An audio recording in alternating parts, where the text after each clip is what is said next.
Shalom, selamat pagi Bapak Ibu serta jemaat terkasih. Puji Tuhan, ini hari yang baru yang Tuhan berikan buat kita semua. Tentunya kita harus mengawali dan juga menjalani hari ini dengan penuh sukacita.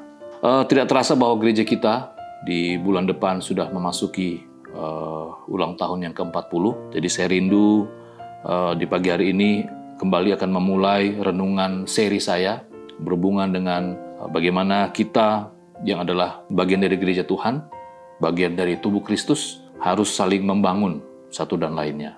Namun sebelumnya ada beberapa hal yang ingin saya sampaikan berhubungan dengan renungan firman Tuhan kita di pagi hari ini. Beberapa waktu yang lalu, di media sosial, mungkin juga di televisi kita mendengar ada kasus yang sangat mengerikan sekali. Bagaimana seorang suami itu rela membunuh istri dan anak-anaknya. Motifnya sangat sederhana sekali. Motifnya adalah sakit hati oleh perkataan istri, sehingga sang suami ini dengan tega membunuh istri dengan menggorok istri. Wah, ini peristiwa yang sangat mengerikan sekali. Dalam firman Tuhan, kita kembali lagi diingatkan bagaimana kita sebagai orang percaya harus hidup di dalam roh kita. Sebagai manusia-manusia rohani, harus hidup sesuai dengan pimpinan roh. Galatia pasal yang ke-5 akan menjadi perenungan kita, ayat yang ke-22. Demikian firman Tuhan. Tetapi buah roh ialah kasih, sukacita, damai sejahtera, kesabaran, kemurahan, kebaikan, kesetiaan. Di bagian pertama, di pagi hari ini kita akan sama-sama merenungkan buah roh yang pertama adalah kasih. Sebagai bagian dari gereja, kita harus mewarnai kehidupan iman kita, yaitu dengan kasih. Kasih di sini adalah bagaimana kita sebagai orang percaya harus menghidupi, harus mewarnai kehidupan kita itu dengan kasih Allah, kasih agape. Kenapa?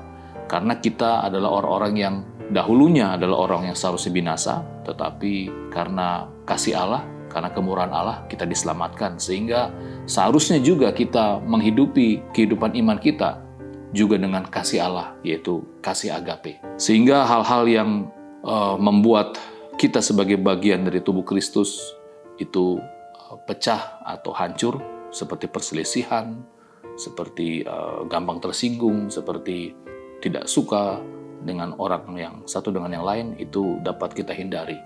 Kalau kita mau mewarnai kehidupan kita itu dengan kasih Allah, kasih agape, saya akan percaya gereja kita akan semakin kuat di dalamnya. Apalagi kalau kita sungguh-sungguh menyadari bahwa kita adalah sesama tubuh Kristus.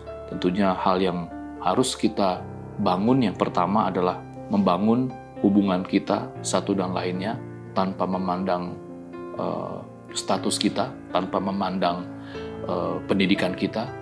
Harus kita membangunnya di dalam kasih Tuhan, yaitu kasih agape. Kiranya firman Tuhan di pagi hari ini kembali lagi dapat mengingatkan kita, memotivasi kita, mendorong kita bagaimana seharusnya kita hidup sebagai bagian dari gereja dalam rangka kita membangun tembok yang tidak kelihatan, yaitu agape, kasih Allah. Kita berdoa. Bapa Surgawi, terima kasih, kami bersyukur karena dalam rangka HUT gereja kami yang ke-40, kami kembali lagi diajak untuk mengingat bahwa kami adalah bangunan dari tubuh Kristus. Bagaimana kami adalah orang-orang yang dahulunya seharusnya binasa, tetapi memperoleh kasih Allah, anugerah Allah, yaitu kasih agape. Dan mampukan kami juga agar kami mewarnai interrelasi kami sesama anggota tubuh Kristus, juga dengan kasih yang Allah berikan kepada kami, yaitu kasih agape. Kiranya kasih agape semakin hari semakin mewarnai kehidupan kami, bukan saja dalam konteks kami berjemaat, tetapi juga dalam konteks kami melihat sesama kami.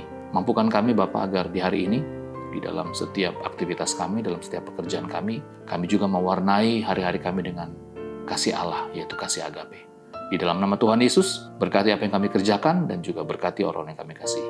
Amin.